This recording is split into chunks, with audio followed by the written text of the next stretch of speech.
Hello ici, hello, j'espère que vous êtes en pleine forme, que vous allez bien comme toutes les semaines. Nous voici de retour pour une nouvelle vidéo.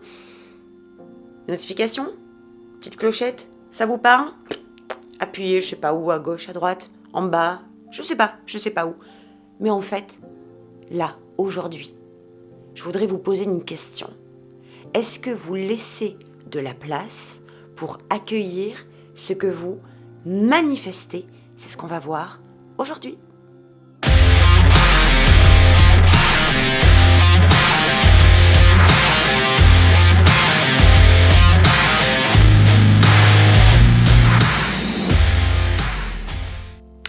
Voilà, donc écoutez, on va pas se tourner autour du pot, on va pas se cacher 30 minutes, une demi-heure, on va rentrer dans l'art, on va rentrer dans l'art. Parce que il y a plein de gens qui manifestent. Manifester, c'est quoi? Manifester, c'est demander. Manifester, c'est je désire, je veux. Tu sais, je passe la commande, là, je demande. C'est ça la manifestation. Le truc, c'est que on est vachement nombreux à vouloir plein de trucs. Sauf que il n'y a pas de la place énergétiquement pour les accueillir. Il n'y a pas d'espace pour les accueillir, les trucs qu'on manifeste. Et c'est vraiment le but de la vidéo d'aujourd'hui. Vous amener, vous inviter à laisser de la place pour accueillir ce que vous manifestez. Quelles que soient les choses que vous désirez, quoi que vous puissiez manifester, pour les faire venir dans votre monde, comme moi je les fais venir dans le mien, vous avez besoin de laisser de l'espace, de la place vide, de la place qui soit désencombrée de toutes les énergies qui prennent tout cet espace et qui empêchent le reste d'arriver. Je vais vous donner un exemple très concret. Imaginons, ça me fait rire parce que j'avais lu ça il y a super longtemps, alors je ne sais plus dans quel livre. Honnêtement, je crois que c'était Comment passer commande. Je ne me rappelle plus en fait dans quel livre j'ai lu ça, mais peu importe. Il était question il y avait l'anecdote d'une personne qui cherchait un amoureux, en fait. Qui cherchait un mari. Et qui avait dans sa chambre un lit double, mais pour lequel elle avait mis à la place vide, à la place du passager, elle avait mis un traversin et ses armoires de linge, ses armoires de vêtements étaient remplies du sol au plafond. Et il était dit dans l'explication que si tu veux accueillir quelqu'un dans ta vie, si tu veux accueillir un amoureux par exemple, la première des choses à faire, c'est lui ouvrir la porte et lui laisser la place. Or là, de la place pour lui, il n'y en avait pas.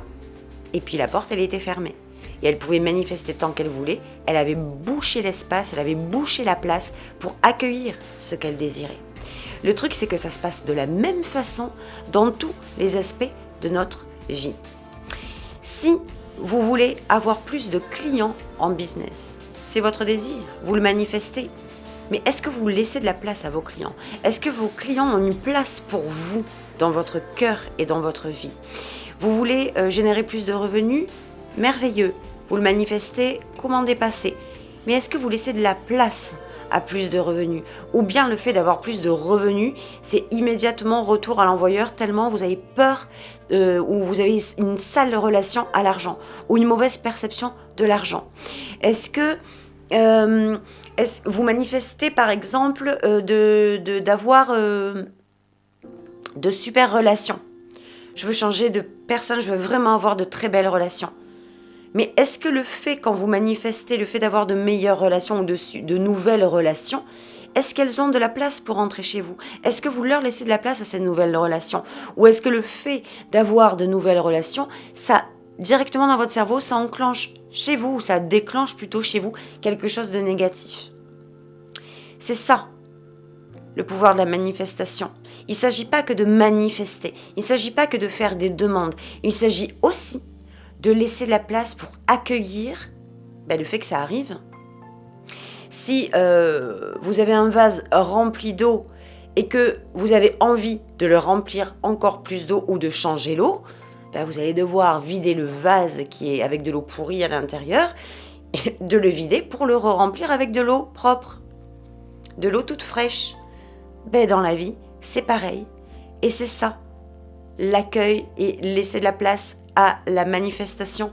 Et c'est ça, laisser la place aux nouvelles choses. Si vous voulez changer de croyance, je manifeste le fait de changer de croyance. L'action, c'est que vous preniez la décision, déjà, en conscience, de changer ces croyances-là. Mais si vous prenez la décision de changer de croyance et qu'en même temps, il n'y a aucune place pour vos nouvelles croyances, que ce sont les anciennes croyances qui prennent tout l'espace, ça ne marchera pas. Donc le truc, pour cette semaine, je vous invite vraiment fortement à laisser de l'espace, à laisser de la place, de faire de la place pour accueillir vos nouveaux désirs, pour accueillir ce que vous manifestez. Et ma question, évidemment, comment vous voulez que je vous pose pas cette question? C'est la suivante.